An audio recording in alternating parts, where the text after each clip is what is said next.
यार है ना, welcome to all of you in global रूकर। दोस्तों, हाल में ही एक न्यूज़ आई है, यहाँ पर आप लोग देख सकते हो यूरोपियन यूनियन जो है उसने इंडिया को इनवाइट किया उसका जो क्रिटिकल मिनरल ग्रुप्स है उसमें मेंबर बनने के लिए।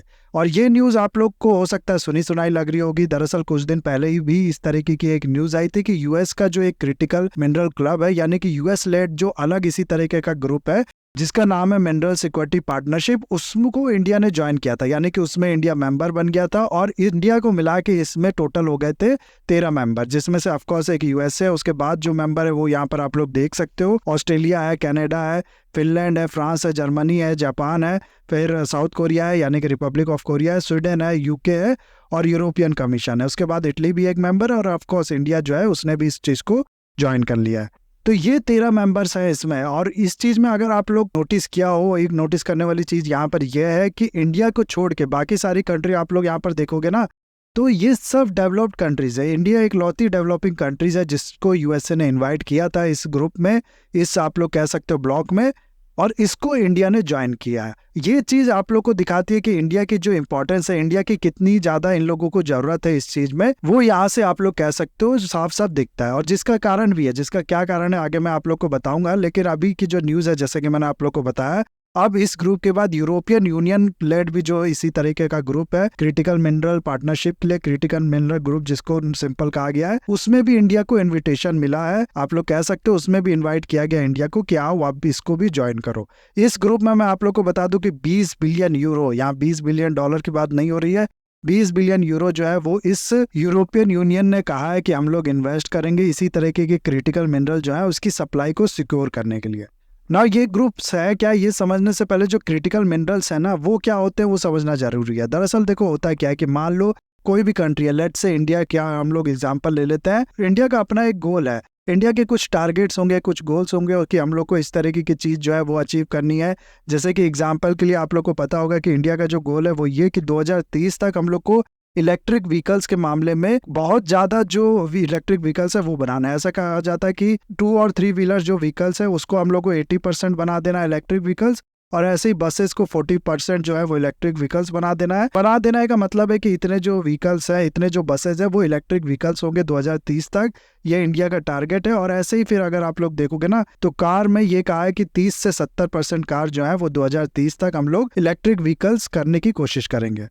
इसी तरीके से और भी गोल्स हो गए, जैसे कि सोलर पावर, आप लोग कह सकते हो सोलर पावर कैपेसिटी बढ़ाने का, कि हम लोग इतना एनर्जी जो है वो जनरेट करेंगे सोलर के थ्रू, या फिर इलेक्ट्रिक इंडस्ट्री जो है वो बढ़ाने की। इस तरीके के बहुत से आप लोग कह सकते हो अलग अलग जो गोल हैं वो हैं इंडिया के। उसी तरीके से अगर आप लोग देखोगे ना तो यूएसए के भी अलग गोल्स हैं और यूरोप के भी अलग गोल होंगे, यूरोपियन कंट्रीज के, चाइना के अलग गोल होंगे। इन सब का आप लोग कह सकते हो कि अपना अपना जो एम्बिशन होता है वो होता है।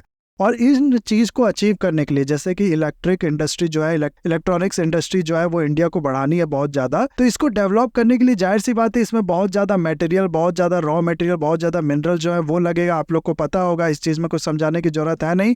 और इन्हीं जो इनके एम्बिशंस होते हैं ना किसी भी कंट्री के, चाहे इंडिया हो गया, चाहे यूएसए हो गया, चाहे कोई हो गया, उस एम्बिशन को अचीव करने के लिए जो भी इस तरीके के मिनरल्स होते हैं, जो भी इस तरीके के आप लोग कह सकते हो रिक्वायरमेंट होती है, उनको कहा जाता है क्रिटिकल मिनरल्स। इसीलिए ये सारी कंट्री जो है ये अपनी अपनी लिस्ट भी निकालती है कि हमारे लिए ये जो मिनरल्स है ये क्रिटिकल मिनरल्स है। जैसे हाल में आप लोग को पता होगा इंडिया ने एक लिस्ट निकाली थी जिसमें 30 मिनरल्स के जो नाम है वो दिए थे, ये एक मिनरल जो है वो इंडिया के लिए क्रिटिकल मिनरल्स है। ऐसे ही यूएसए की भी लिस्ट है, उसने 50 मिनरल्स के नाम दिए हैं कि ये हमारे लिए क्रिटिकल है। जापान हो गया, यूरोप हो गया, इनके भी जो लिस्ट है इसमें भी 30-30 आप लोग को जो मिनरल्स हैं वो मिल जाएंगे कि ये मिनरल जो है ये हमारे लिए जरूरी है। लेकिन अगर आप लोग देखोगे ना तो कुछ जो चीज़ें हैं, कुछ जो एम्बिशन है वो सारी कंट्री के लिए बराबर है। मतलब सारी कंट्रीज उस लाइन में काम करना चाहती है। जैसे कि अगर आप लोग देखो तो ग्रीन एनर्जी पे ट्रांजिशन जो है वो सारी कंट्री चाहती है। सारी कंट्री चाहती है कि जो कार्बन एमिशन है वो कम हो जाए और हम लोग ग्रीन एनर्जी को ज़्यादा प्रोड्यूस करें।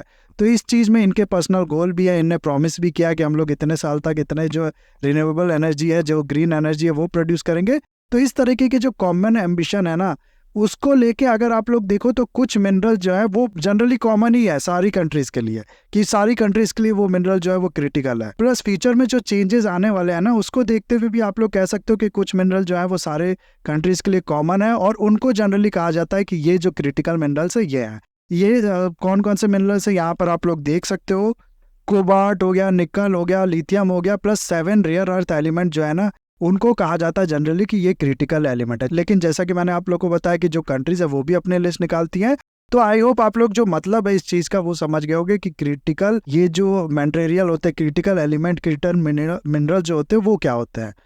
अब होता क्या है ना कि इस समय अगर आप लोग देखो तो पूरा वर्ल्ड बहुत ज़्यादा हैविली डिपेंडेंट है चाइना पे इन क्रिटिकल मिनरल्स की सप्लाई के लिए। चाइना ने बहुत टाइम से इस पे काम करना शुरू किया है, उस और टाइम से आप लोग कह सकते हो ये समझ में आ गया होगा कि आने वाले टाइम में जो वर्ल्ड की ज़रूरत है वो इससे पूरी होने वाली है, वर्ल्ड के लिए ये चीज़ बहुत ज़्यादा जरूरी होने वाली है। या फिर आप लोग कह सकते हो कि उसके पास जो मैन्युफैक्चरिंग था वो बहुत ज़्यादा, तो के लिए भी उसको ज़रूरत थी इन मिनरल्स के लिए, ज़्यादा प्रोडक्शन के लिए ज़्यादा इस तरीके के मिनरल्स की ज़रूरत थी। इसीलिए उसने क्या किया कि काफ़ी टाइम से ये जो क्रिटिकल मिनरल्स है, जो इंपॉर्टेंट मिनरल्स है आने वाले टाइम के लिए, उसको सिक्योर करना शुरू कर दिया। इसने अपने यहाँ जो माइनिंग है उसको बढ़ाई ही है। प्लस उसके अलावा अगर आप लोग देखो तो अफ्रीका हो गया, साउथ अमेरिका हो गया, इन जैसे कॉन्टिनेंट में काफ़ी ज़्यादा जो माइनिंग है उसको लीज पे लिया हुआ है, या फिर आप लोग कह सकते हो कि काफ़ी ज़्यादा डील किए हैं उन कंट्रीज़ के साथ कि ये माइनिंग हम लोग यहाँ से करेंगे, इसका प्रॉफिट हम लोग आपस में लेंगे। कुल मिला के बात यह है कि काफ़ी ज़्यादा इसका जो रॉ मटेरियल है वो भी, प्लस प्रोसेसिंग इंडस्ट्री जो है वो भी इसने अपने यहाँ डेवलप कर लिया है। और जिसका नतीजा ये हुआ है कि वर्ल्ड आज के टाइम पे पूरी तरीके से डिपेंडेंट ही हो गया है चाइना पे इन क्रिटिकल मिनरल्स की सप्लाई के लिए। एग्जाम्पल के लिए अगर आप लोग देखो तो रेयर अर्थ एलिमेंट की सिर्फ हम लोग बात करें तो आज के टाइम पे वर्ल्ड जो है उसका 80% सप्लाई जो होता है रेयर अर्थ एलिमेंट का वो आता है सिर्फ चाइना से। उसके अलावा अगर आप लोग लिथियम देखो तो लिथियम में भी यही कहा जाता है कि 80% जो सप्लाई है लिथियम का वो आता है चाइना से। बाहर कहीं माइनिंग होती भी है तो वो क्या होता है कि रॉ मटेरियल जो होता है, जो ओर होता है, उसको निकाल के भेज दिया जाता है चाइना में, और चाइना में फिर क्या होता है कि इसको जो है प्रोसेस किया जाता है और फाइनली इसको जो यूजेबल फेज है उसमें कन्वर्ट करके इसको फिर एक्सपोर्ट किया जाता है दुनिया भर की कंट्री में। ग्रेफाइट के मामले में अगर आप लोग देखो तो जो नेचुरल ग्रेफाइट है उसका 59% सप्लाई, और जो एनोड के शेप में यानी कि इलेक्ट्रोड में फाइनली कन्वर्ट करके जो ग्रेफाइट है उसका अगर आप लोग देखो तो 80 से 90% जो सप्लाई है वो चाइना से ही आता है। इस तरीके के बाकी भी अगर आप लोग चीज़ों देखोगे ना तो उसमें कम्प्लीटली डिपेंडेंट है दुनिया जो इस तरीके के एलिमेंट है उसको लेके चाइना पे। लेकिन अभी इस समय की जो सिचुएशन है उसको आप लोग समझ पा रहे होगे कि वेस्टर्न कंट्रीज जो है उसके रिलेशन जो है वो चाइना के साथ बिगड़ते जा रहे हैं, इंडिया के भी रिलेशन जो है वो चाइना के साथ बिगड़ते जा रहे हैं। और इंडिया भी मैं आप लोग को बता दूं कि बहुत ही ज़्यादा हैविली डिपेंडेंट है चाइना पे अपने जो ये रेयर अर्थ एलिमेंट की रिक्वायरमेंट है, या फिर आप लोग कह सकते हो क्रिटिकल मटेरियल की जो रिक्वायरमेंट है, मिनरल्स की जो रिक्वायरमेंट है उसके लिए। तो रिलेशन जो है वो दोनों आप लोग कह सकते हो वेस्ट और चाइना में बिगड़ते जा रहे हैं या इंडिया और चाइना में बिगड़ते जा रहे हैं, जिसका नतीजा क्या है कि एक तरीके का फियर क्रिएट हो रहा है इन कंट्रीज के बीच में कि कल को चाइना की जो मोनोपोली पोजीशन है इस चीज़ में उसको वेपनाइज कर सकता है। यानी कि कल को मान लो कुछ प्रॉब्लम क्रिएट हुई चाइना के साथ इन कंट्रीज की, तो चाइना ये कह सकता है कि हम लोग इस चीज़ को सप्लाई नहीं करेंगे तुमको। और ऐसा आप लोग कह सकते हो चाइना कर भी रहा है, थोड़ा बहुत कम नंबर में, अभी उतना ज़्यादा खुल के नहीं किया है। जैसे कि हाल में एक न्यूज़ आई थी कि स्वीडन को इसने ग्रेफाइट सप्लाई करना धीरे धीरे कम कर दिया था बिना ऑफिशियल बैन लगाए। यानी कि कोई ऑफिशियल बैन तो नहीं लगाया था, लेकिन उसके बाद भी जो सप्लायर थे ग्रेफाइट के वो बेच नहीं रहे थे। उनका कहना था कि हम लोग के पास अवेलेबल नहीं है ये ग्रेफाइट, और इस तरीके से जो सप्लाई है स्वीडन को वो बिल्कुल बंद कर दी गई थी। तो धीरे धीरे ये जो पोजीशन है ना सारी कंट्रीज़ की, चाहे वो टेक्नोलॉजी पे हो गया या फिर मिनरल्स पे हो गया या फिर बाकी भी आप लोग कह लो कि इस तरीके की चीज़ें पे हो गया जो जिसकी वर्ल्ड को या दुनिया भर की कंट्रीज़ को रिक्वायरमेंट है, उसको वेपनाइज किया जा रहा है। और ये डर फिर दुनिया को लगा है कि चाइना भी कल उसकी जो मोनोपोली पोजीशन है इस मिनरल्स में उसको वेपनाइज कर सकता है, जो कि हम लोग के लिए प्रॉब्लम बन सकता है। इसीलिए चाहे ये यूरोप की कंट्रीज हो गई, चाहे आप लोग कह सकते हो कि यूएसए हो गया, ये सब बात कर रही है फ्रेंड शोरिंग की। क्या मतलब है फ्रेंड शोरिंग का, मैं बताता हूँ आप लोग को। दरअसल हुआ क्या ना कि पहले एक टाइम था जब ये जो वेस्टर्न कंट्रीज थी ये इंडस्ट्रियलाइज हुई, इनने काफ़ी ज़्यादा इंडस्ट्री लगाई, काफ़ी ज़्यादा आप लोग कह सकते हो कि अपने आप प्रोडक्शन जो है वो बढ़ाया, जिसके चलते इनकी जो इकोनॉमी है वो बहुत तेज़ी से बढ़ी। इस समय इनको मार्केट की ज़रूरत थी तो उसको फिर ये कैप्चर करने के लिए कॉलोनी बनाती थी अपना पावर के दम पे, इस तरीके के इनने काम किए। लेकिन फिर क्या हुआ कि टाइम थोड़ा बदला और जो इंडस्ट्री है वो शिफ्ट हो गई ऐसी जगह पे जहाँ पर चीप लेबर अवेलेबल हो, जहाँ पर ट्रांसपोर्टेशन का जो कॉस्ट है वो कम लगे, और साथ ही साथ इनको जो आप लोग कह सकते हो कार्बन एमिशन है वो भी करना था। तो इसलिए इनने ये जो इंडस्ट्री है इसको ट्रांसफ़र होने दिया चाइना में, आप लोग कह सकते हो। लेकिन उसके बाद क्या हुआ कि ये प्रोडक्शन जो है वो चाइना पे बढ़ा, जिसका नतीजा हम लोग ने देखा कि बहुत से इस तरीके की चीज़ों पर चाइना ने मोनोपोली क्रिएट कर ली। और अब इनको डर लग रहा है कि कल को हमारी जो पूरी सप्लाई चेन है उसी पे असर पड़ सकता है। चाइना कह सकता है कि हम ये सप्लाई ही नहीं करेंगे, इसीलिए इनने अब इस तरीके की जो सॉल्यूशन है वो निकाला है कि हम लोग जो फ्रेंडली कंट्रीज हैं सिर्फ उन्हीं पे जो है वो डिपेंडेंट रहेंगे, उन्हीं के साथ मिलके एक अलग जो रेजिलियंट सप्लाई चेन है उसको बनाएंगे। इसीलिए अब इस तरीके की चीज़ों को लेके आप लोग कह सकते हो कि ये अपना एक ग्रुप बना रही हैं, और इसीलिए इनले जो क्रिटिकल मिनरल्स हैं उसको सिक्योर करने के लिए, उसका जो सप्लाई है उसको सिक्योर करने के लिए कि कल को इस चीज़ पे कोई प्रॉब्लम ना आ जाए, इनकी अवेलेबिलिटी में हम लोग को कमी ना हो जाए, इसको लेके ये जो ग्रुप है ये बनाया है। यूएस ने अपना ग्रुप बनाया है, यूएस लेड ग्रुप जो है वो, उसमें भी आप लोग देखोगे तो यूरोप की कई कंट्रीज मेंबर हैं। उसके अलावा यूरोप ने अपना भी ग्रुप बनाया है और इस तरीके से ये काम कर रहे हैं। दरअसल प्रॉब्लम ये है ना कि ये जो क्रिटिकल मिनरल्स है इसमें सबसे बड़ी प्रॉब्लम ये है कि ये जो है ना वो स्केटर्ड है, यानी कि ऐसा नहीं है कि एक ही कंट्री में या फिर एक दो कंट्री में सारे मिनरल्स मिलते होंगे। ये पूरी तरीके से स्केटर्ड है, कुछ मिनरल्स इधर मिलेंगे, कुछ दुनिया के किसी कोने में मिलेंगे।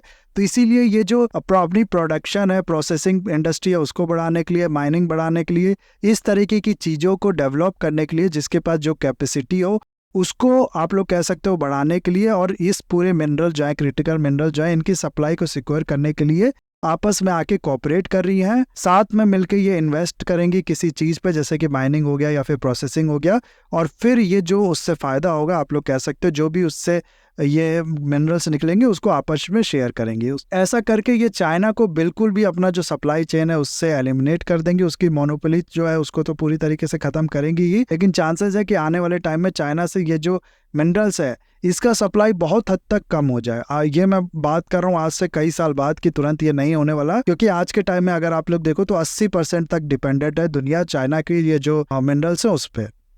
तो आई होप आप लोग को इतना समझ में आ गया होगा। नाउ अब ये सवाल आता है कि इंडिया को क्यों इसमें इतना इनवाइट किया जा रहा है। तो देखो इंडिया में क्या है ना कि आज के टाइम में जो सर्वे हैं वो बहुत ज़्यादा किए जा रहे हैं, और हाल में ही आप लोग को पता होगा कि जम्मू एंड कश्मीर में रियासी डिस्ट्रिक्ट जो है वहाँ पर लिथियम मिला था, काफ़ी बड़ा रिजर्व जो है लिथियम का वो मिला था।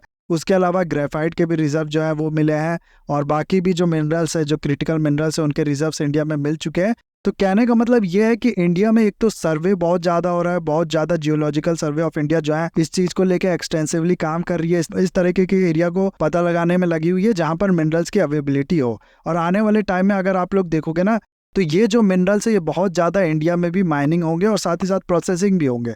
क्यों? क्योंकि आत्मनिर्भर भारत, अगर आप लोग समझ पा रहे होगे कि बिना इन मिनरल्स के बनाना नामुमकिन है, उसका सवाल ही नहीं उठता। इसीलिए काफ़ी ज़्यादा इस तरीके की लाइन में चीज़ को माइनिंग करने के लिए या फिर इसके पूरी जो सप्लाई उसको इंश्योर करने के लिए इंडिया से डिसीजन लिए गए हैं।